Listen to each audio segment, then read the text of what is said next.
Okay, you are on. This is a report from Group 6. What's out there? We talked about some of the issues. The continuum of education should be focused on training or practice or both. We thought there was a major deficiency in that we don't have an index or catalog of sources of information of what interesting projects are out there.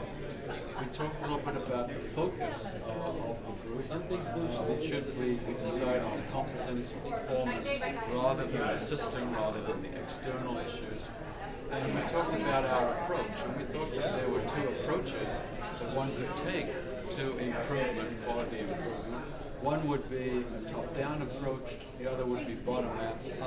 And we sort of concluded that in most projects you needed some balance of both. So at the practice level, we have some examples that we came up with just sitting around the table of bottom-up approaches.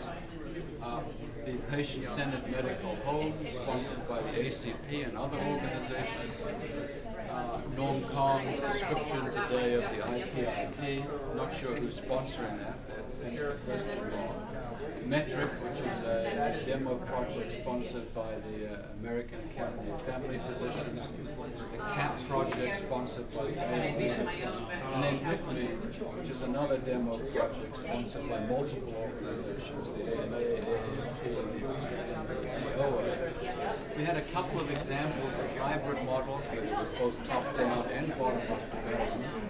PQRI, sponsored by CMS, being one of them, another one being a number of quality improvement initiatives within the Veterans Health Administration. At the training level example, we talked about the California Chronic Care Collaborative around, for example, diabetes, sponsored by the California Healthcare Foundation.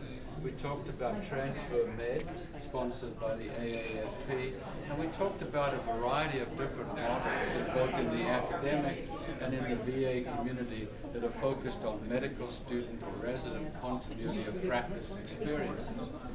We identified a major problem of practice improvement, the isolated physician and isolated communities, their lack of relationships and peer relationships. And we sort of put together three next steps for this proto group. One would be to survey what's out there so that we collect a real catalog of many more than listed here, examples of the projects. We would also ask in that survey for the people to categorize what they're doing in terms of the shifts that we've been talking about at this particular conference.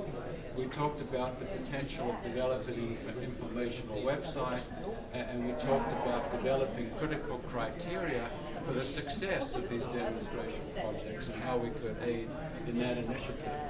We listed a few sources, which I won't run through here, because they'll be in the wiki and so on, about various organizations or groups that could provide ready access to a lot more of these demonstration projects. That's it, folks. Well done. Hopefully not too long. Come on, turn it off. All right, I'll just quit.